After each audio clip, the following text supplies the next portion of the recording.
Good morning प्यारे बच्चों। अभी तक हमने सौर परिवार के प्रथम 5 ग्रहों के विषय में जानकारी प्राप्त की। अगला ग्रह जिसके बारे में हम आज पढ़ेंगे वो है शनि, सैटर्न। बृहस्पति के परे शनि है जो रंग में पीला सा प्रतीत होता है। Beyond Jupiter is Saturn which appears yellowish in colour. बच्चों, इस ग्रह के रमणीय वलय मीन्स ब्यूटीफुल रिंग्स इसे सौर परिवार में अद्वितीय बनाते हैं। It's beautiful rings makes it a unique planet in our solar system. परंतु यह वलय यानी कि रिंग्स हम नेकेड आई से नहीं देख सकते। इसका परीक्षण हम छोटे दूरदर्शक यानी कि टेलीस्कोप से ही कर सकते हैं।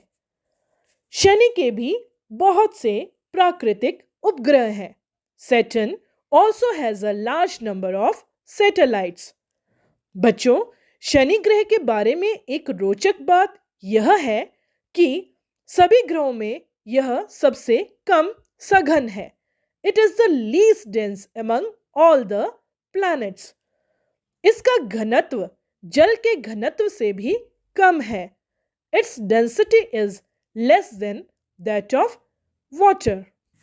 शनि के बाद अगले ग्रह जिनके बारे में हम जानकारी प्राप्त करेंगे वो है यूरेनस तथा नेपच्यून। ये दोनों ग्रह सौर परिवार के बाह्यतम ग्रह हैं। These are the outermost planets of the solar system।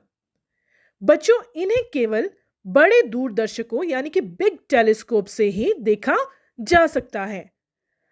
शुक्र की तरह ही यूरेनस भी पूर्व से पश्चिम की दिशा में घूर्णन करता है। Like Venus, Uranus also rotates from east to west। इसकी विलक्षण विशेषता इसका अत्यधिक झुका घूर्णन अक्ष है। The most remarkable feature of Uranus is that it has highly tilted rotation axis। अत्यधिक झुका घूर्णन अक्ष होने के परिणाम स्वरूप यह कक्षीय गति करते समय अपने पृष्ठ पर लुढ़कता सा प्रतीत होता है। Due to its highly tilted rotational axis, it appears to roll on its sides in its orbital motion। और नेपच्यून सूर्य से दूरतम ग्रह है। Neptune is the farthest planet of our solar system. बच्चों, सौर परिवार के प्रथम 4 ग्रह जो कि हैं बुध, शुक्र, पृथ्वी तथा मंगल, अन्य 4 ग्रहों की तुलना में सूर्य के अत्यंत निकट हैं। इन्हें आंतरिक ग्रह कहते हैं। The first 4 planets that is Mercury, Venus, Earth and Mars are much nearer to the Sun than the other 4 planets। They are called the inner planets। और इन आंतरिक ग्रहों के बहुत कम उपग्रह होते हैं। These inner planets have very few moons। वे ग्रह जो मंगल की कक्षा से बाहर हैं, जैसे कि बृहस्पति, शनि, यूरेनस तथा नेपच्यून, आंतरिक ग्रहों की तुलना में कहीं अधिक दूर है। इन्हें बाह्य ग्रह कहते हैं। The planets outside the orbit of Mars, namely Jupiter, Saturn, Uranus and Neptune are much farther off than the inner planets। They are called the outer planets। इन ग्रहों के चारों ओर वलय निकाय हैं। These planets have a ring system around them। बाह्य ग्रहों के अधिक संख्या में चंद्रमा होते हैं। The outer planets have large number of moons। तो बच्चों, ये थे हमारे सौर परिवार के 8 ग्रह। बच्चों, इन ग्रहों के अतिरिक्त सूर्य की परिक्रमा करने वाले कुछ अन्य पिंड भी हैं। ये भी सौर परिवार के सदस्य हैं। आइए इनमें से कुछ के विषय में जानकारी प्राप्त करें।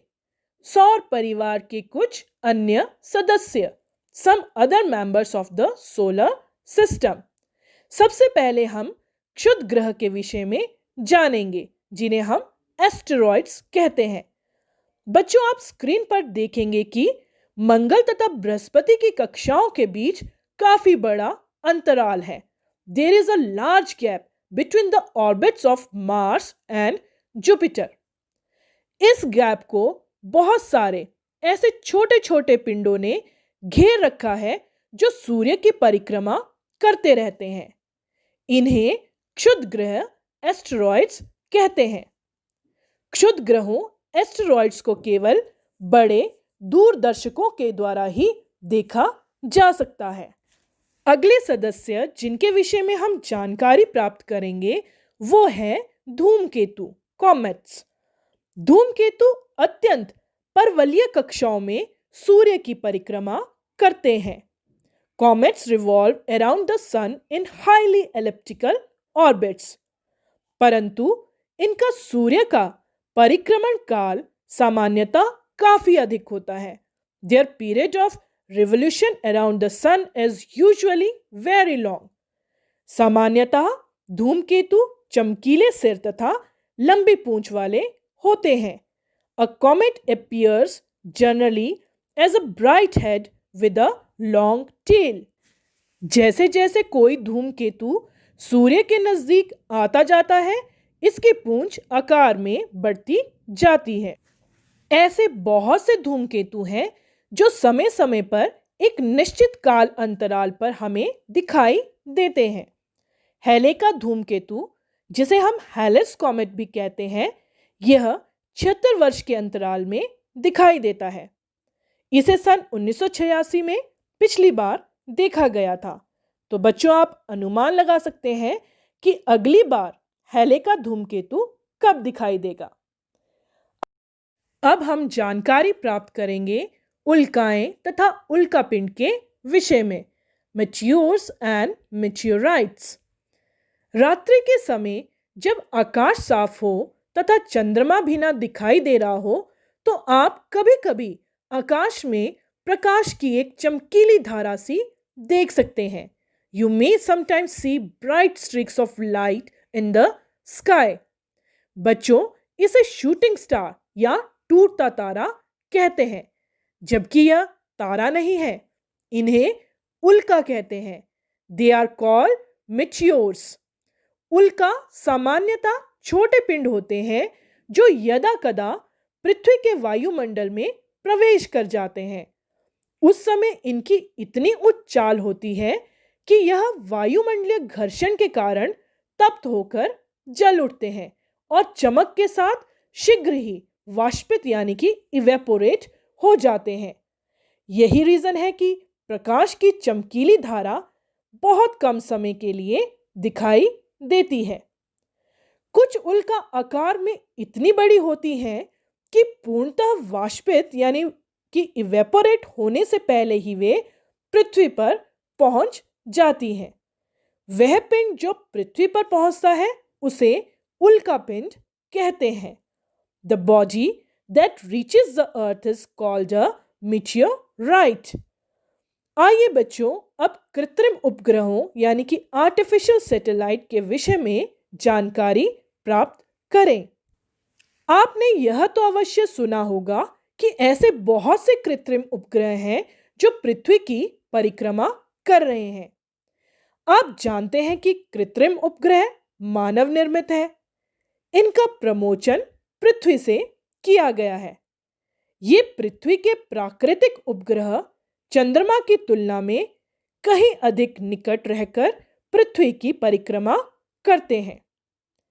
भारत ने बहुत सी आर्टिफिशियल सैटेलाइट का निर्माण तथा प्रमोशन किया। आर्यभट्ट भारत का प्रथम उपग्रह था। इसके अलावा इनसेट, IRS, कल्पना-1, एडुसेट आदि कई भारतीय कृत्रिम उपग्रह हैं। कृत्रिम उपग्रहों के बहुत सी प्रैक्टिकल एप्लीकेशंस यानी कि व्यवहारिक अनुप्रयोग हैं। इनका उपयोग मौसम की भविष्यवाणी यानी कि फोरकास्टिंग ऑफ वेदर, रेडियो तथा टेलीविजन संकेतों के प्रेषण में किया जाता है।